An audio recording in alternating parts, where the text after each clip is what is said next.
Movie की शुरुआत में बक नाम के कुत्ते को दिखाते हैं। यहाँ आओ बक, ये बन ले लो। ऐसा कहकर एक आदमी उसे बुलाता है और उसे छोटा पीस देता है, पर बक बड़ा पीस खाकर चला जाता है। रास्ते में दो आदमी बड़ा आइस बार लेके जा रहे होते हैं। बक पाने के बदले आइस बार को चाटकर मजे से चला जाता है और पीछे से एक लड़की उसे न्यूज़पेपर लेने को कहती है। ये बक की ओनर की हाउसकीपर है। बक न्यूज़पेपर वाले से उस दिन का न्यूज़पेपर ले लेता है। रास्ते में एक पोस्टमैन साइकिल पर जा रहा होता है। उसे देखते ही न्यूज़पेपर वहीं छोड़कर बक उसका पीछे करने लगता है। पीछे से एक आदमी बक को देख रहा होता है और न्यूज़पेपर उठाकर पढ़ता है। उसमें छपा होता है कि इस ब्रीड का कुत्ता दिलाने वाले को मोटी रकम दी जाएगी। उसे पढ़कर वो आदमी बक को देखता है।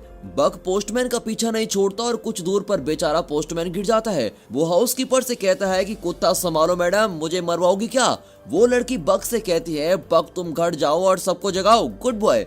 बक घर में सबको जगाने के बजाय उन्हें टॉर्चर कर रहा होता है। उन बेचारों के बेड पर कूद कूद कर उन्हें हवा में उड़ा रहा होता है। वो इतनी तेज भागता है कि किचन में रखे कप्स भी वाइब्रेट करने लगते हैं। वहाँ के कुक्स भी बक की आवाज सुनते ही सारा खाना छुपा देते हैं और अब बक तेजी से किचन में आता है तो वहाँ खाने की कोई चीज नहीं दिखाई देती। बेचारा बक बेबस होकर नौकरों को देखने लगता है, लेकिन वे बक को कुछ नहीं देते और उसे बाहर भगा देते हैं। फिर बक को उसका ओनर घर के बाहर लेके जाता है और दरवाजा बंद कर देता है, पर बक खिड़की से अंदर आने के लिए फिर से कूद रहा होता है। पर ओनर कहता है कि आज के दिन तुम बाहर रहोगे और तुम खुद ही डिसिप्लिन सीख जाओगे। इतने में बक एक खरगोश को देखता है और उसके बिल तक उसका पीछा करता है। फिर वो अपना सर बिल में घुसा देता है। जब वो सर बाहर निकालता है तो देखता है कि वहाँ बहुत सारे लोग आ रहे हैं।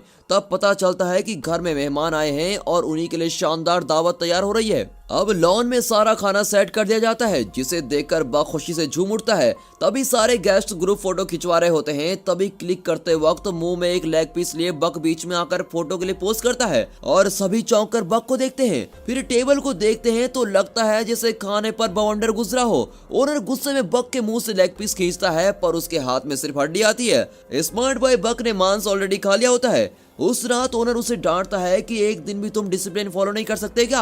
आज सबके सामने तुमने मेरी नाक ही कटवा दी। ये कहकर वो दरवाजा बंद कर लेता है और बक को बाहर सोने को कहता है। सुबह होने पर एक आदमी वहां आकर बक को बुलाता है। बक सोचता है ये नया कैरेक्टर कौन है भाई। वो उस आदमी के पास जाता है। ये वही आदमी है जिसने पहले दिन न्यूज़पेपर का ऐड पढ़ा था। बक उसकी गाड़ी में बहुत सारा खाना देखता है और उसके अंदर चढ़ जाता है। तब अचानक कुछ लोग दरवाजा बंद कर देते हैं। अब वे बक को ट्रेन में कहीं लेके जा रहे होते हैं। बेचारा बक कंफ्यूज हो जाता है कि ये लोग उसे कहाँ लेके जाने वाले हैं और बॉक्स के छेद से वो बाहर देख रहा होता है। एक जगह पर उस बॉक्स को एक आदमी तोड़ता है। बक बाकी बॉक्स को खुद ही तोड़कर बाहर आ जाता है। वो आदमी डांटता है कि ओवर एक्टिंग मत कर, सिर्फ मेरे ऑर्डर्स फॉलो कर। बक उस पर झपड़ता है, पर वो छड़ी से उसे मारता है। अब बक किसी तरह संभल कर खड़ा हो जाता है। वो आदमी कहता है कि मेरी बात मानोगे तो नहीं मारूंगा, समझे? और डर के मारे बेचारा बक चुपचाप हो जाता है। फिर वो बक को एक खंभे से बांध देता है। बक रस्सी तोड़ता है और सबको धक्का देकर ऊपर भागता है। ऊपर जाकर पता चलता है कि वो एक शिप में है और वो शिप अलास्का जा रहा है। अब वे बक को एक बूढ़े के हवाले करते हैं। बक को वहाँ के लोगों के पहनावा थोड़ा अजीब सा लगता है। चलते चलते वो पहली बार बर्फ पर पैर रखता है और उस मोमेंट को बहुत ही एंजॉय कर रहा होता है। इतने में बर्फ गिरने लगता है और उसकी खुशी का तो ठिकाना नहीं होता। कुछ दूर पर वो जॉन नाम के एक बूढ़े से टकराता है। जॉन उसे देखकर चला जाता है, पर उसका माउथ ऑर्गन गिर जाता है। बक उसे उठाकर जॉन का पीछा करता है। अब जॉन शिप पर चढ़ जाता है और मुड़कर देखता है कि बक के मुंह में उसका माउथ ऑर्गन है। वो अपना माउथ ऑर्गन ले लेता है। तभी एक आदमी बक के गले में रस्सी डालकर लेके चला जाता है। बक को किसी पेट शॉप में छोड़कर वो चला जाता है। तब पैरोल्ट नाम का एक आदमी आकर बक को खरीद लेता है। फिर वो उसे लेकर एक बर्फीली जगह पे लेके जाता है, जहाँ लोग भारी बोझ लेकर एक रस्से की मदद से पहाड़ पर चढ़ रहे होते हैं। पैरोल्ट बक से कहता है तुम आगे जाना चाहते हो तो जा सकते हो। अब बक खुश होकर आगे बढ़ता है। ऊपर जाकर पता चलता है कि उस बर्फीले पहाड़ पर एक गांव बसा हुआ है। अब पैरोल्ट की असिस्टेंट फ्रेंकोइस को दिखाते हैं। वो पैरोल्ट से पूछती है, मैंने 2 कुत्ते मांगे थे और आप एक ही लेके आए। पैरोल्ट कहता है कि ये एक ही 2 के बराबर है। फ्रेंकोइस बक को देखती है और उसे दूसरे कुत्तों से इंट्रोड्यूस करवाती है, जिनमें से एक हस्की ब्रीड का कुत्ता है। उसे देखकर कहती है कि यह है स्पिट्स और आज से यही तुम्हारा बॉस है। फिर वे कुत्तों को एक गाड़ी से बांध देते हैं और कुत्ते तेज दौड़ने लगते हैं। बक काम पर नया होने के कारण पहले डगमगाता है और सारे कुत्ते एक और भाग रहे होते हैं और बक किसी दूसरी डायरेक्शन में भाग रहा होता है। कुछ दूर पर गाड़ी उलटकर गिर जाती है। अगले दिन फिर से उसी तरह कुत्ते बांधे जाते हैं और वे कुछ पार्सल डिलीवर करते हैं। रात को सारे कुत्ते फिश खा रहे होते हैं। तब स्पिट्स बिल्कुल एक बॉस की तरह दूसरे कुत्ते का फिश छीनकर खाने लगता है। ये देखकर बक उस बेचारे को अपना फिश दे देता है। उसकी रहमदिली देखकर बाकी कुत्तों के दिल में बिग बी का गाना तेरे जैसा यार कहाँ कहाँ ऐसा याराना ये प्ले हो रहा होता है। अब अगले दिन वहाँ का तालाब फ्रीज हो जाता है। उसमें छोटा गड्ढा बनाकर स्पिट्स अकेला पानी पीता है और दूसरे कुत्तों को पीने नहीं देता। तभी बक पास एक बड़ा गड्ढा खोदकर दूसरे कुत्तों को पानी के लिए इंतजाम करवाता है। अब पैरोल्ट और फ्रैंकोइस उस फ्रोजन लेक पर चल रहे होते हैं। अचानक बर्फ मेल्ट होता है और फ्रैंकोइस पानी में गिर जाती है। बक तुरंत दौड़कर पानी में कूद जाता है और फ्रैंकोइस को बचा लेता है, लेकिन खुद पानी में डूबने लगता है। बक बक चिल्लाकर पैरोल्ट चिल्लाने लगता है और उसे हाथ देता है, पर वो नजर नहीं आता। पैरोल्ट मायूस होकर बैठ जाता है। तभी उसे कोई एक छड़ी पकड़ाता है। वो उस छड़ी से बर्फ को तोड़ते हुए मुड़कर देखता है तो वहाँ बक खड़ा होता है। पैरोल्ट खुशी से उसे गले लगा लेता है। स्पिट्स ये सब दूर से देख रहा होता है और उसे बक के नाम से अब चिढ़ होने लगती है। अगले सीन में बक एक रैबिट को पकड़ता है और उसे बिना कुछ किए छोड़ देता है। अब स्पिट्स उस रैबिट को चेस करके उसे मार डालता है। फिर वो आकर बक को देखता है। उसकी आंखों में साफ नजर आता है कि यहाँ एक ही गुंडा है और वो गुंडा मैं हूँ। वो कहता है पहले तुम कुत्तों के फेवरेट बने और अब ओनर के फेवरेट भी बन गए। मेरी जगह लेना चाहते हो तो मुझसे मुकाबला करो। फिर वो भागकर बक को अटैक करके उसको जमीन पर पटक देता है। फिर दूसरे कुत्तों से उसकी नस्लें कहते हैं देखा हमेशा मैं ही बॉस रहूंगा।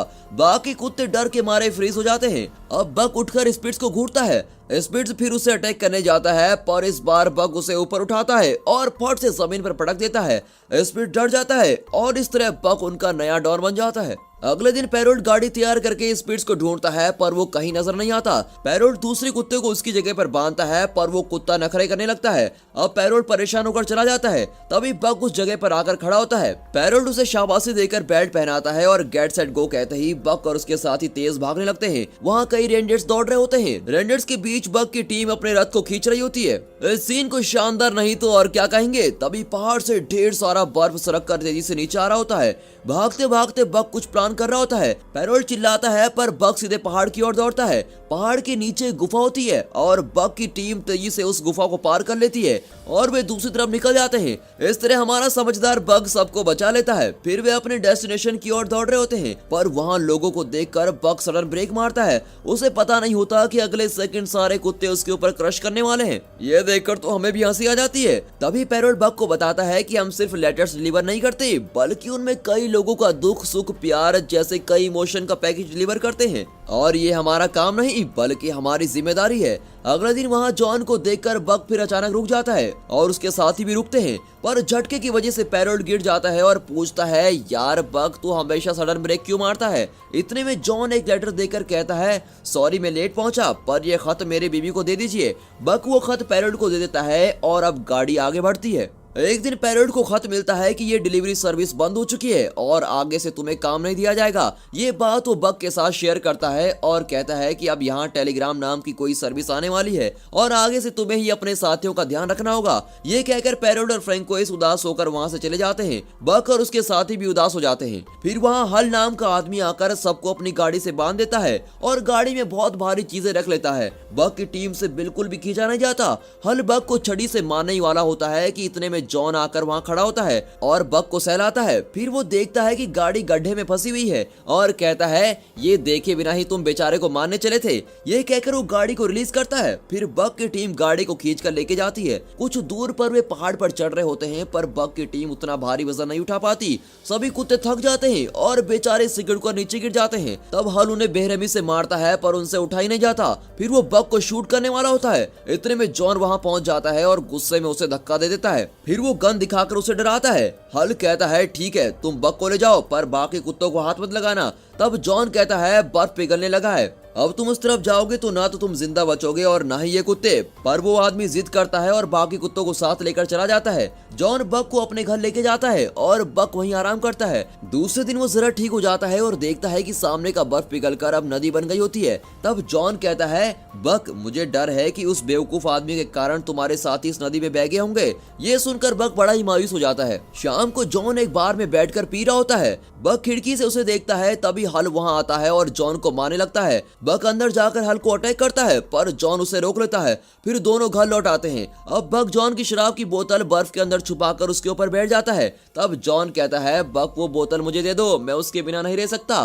वो बक को हटाने की कोशिश करता है पर बक वहीं अड़ा रहता है। जॉन कहता है तुम तो वाकई स्ट्रांग हो, पर यार मेरे बेटे की मौत के बाद मेरी वाइफ और मैं अलग हो गए थे। इतने साल में यहाँ अकेला रहा और अब तुम ही मेरे साथी हो। उसकी बात सुनकर बक उससे चिपक जाता है। अगले दिन जॉन एक मैप दिखाकर कहता है कि मेरा बेटा ऐसी जगह जाना चाहता था जो किसी मैप में नहीं है, क्या तुम ऐसी एडवेंचर ट्रिप पर मेरे साथ चलोगे? फिर दिखाते हैं कि जॉन और बक एक छोटी बोट पर बैठकर नदी में जा रहे होते हैं और एक खूबसूरत एरियल शॉट में पानी के अंदर की मछलियां साफ दिखाई देती हैं। दोनों दिन भर बोट में ट्रेवल करते हैं और रात को एक जगह रुककर आराम करते हैं। इस तरह उनका सफर चल रहा होता है। यहाँ हल जॉन के घर पहुँचता है। जॉन तो वहाँ होता नहीं पर उसका मैप हल के हाथ में लग जाता है जिसमें उसने एक जगह को मार किया होता है। हल सोचता है कि जॉन किसी खजाने की तलाश में वहाँ गया होगा और खुद भी जाने का फैसला करता है। अपने सफर के अंत में जॉन और बक अपनी डेस्टिनेशन पर पहुंच जाते हैं। वहाँ का खूबसूरत सनसेट देखकर वे पुराने घर में पहुंचते हैं जो धूल मिट्टी से भरा होता है। उस घर को साफ करके जॉन और बक वहाँ रहने लगते हैं।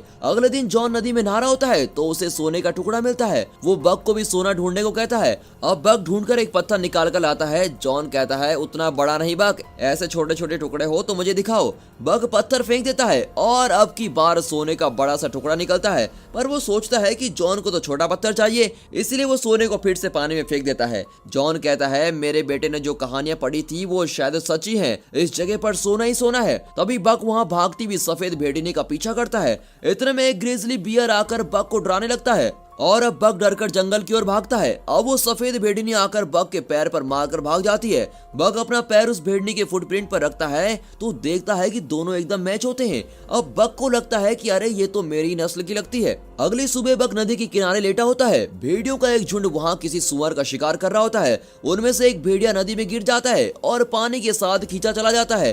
कुछ दूर पर एक पेड़ गिरा हुआ होता है और भेड़िया उसे पकड़ लेते हैं। इतने में बक जल्दी से जाकर उस पेड़ को जमीन की तरफ मोड़कर उसे बचा लेता है और अब सारे भेड़िए बक के फ्रेंड्स बन जाते हैं। वे बक को शिकार करना सिखाते हैं। बक हर चीज में माहिर हो जाता है। वो दूसरे जानवरों, पक्षियों और मछलियों का भी शिकार करता है, लेकिन वो अपना हर शिकार जॉन को लाकर देता है। जॉन हंसकर कहता है कि यार तुम्हारे रंग ढंग से तो लगता है कि तुम मुझे आदि मानव बना दोगे। जॉन देखता है कि बक उस सफेद भेड़नी के साथ घुल मिल गया है और उसने अपना जीवन साथी ढूंढ लिया है। उस रात वो बक से कहता है कि ये दुनिया बहुत ही बुरी है, कल क्या होगा ये कोई नहीं बता सकता। मैंने सोचा भी नहीं था कि मैं अपने बेटे को खो दूंगा, पर आज उसके बिना मैं अकेला जी रहा हूँ और अब तो मैं बूढ़ा भी हो चुका हूँ। तुम अपने जीवन साथी के साथ खुश रहना, इंसानों के झंझट में मत पड़ना।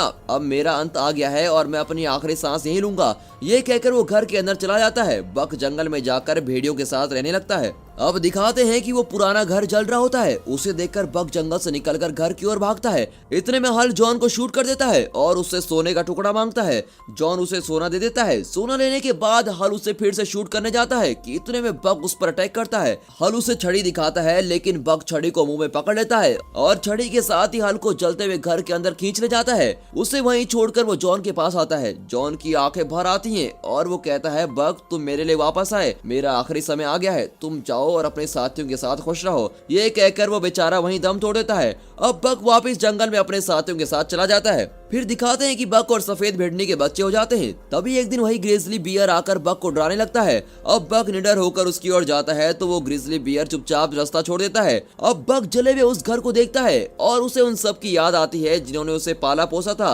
और मुश्किल समय में उसका साथ दिया था।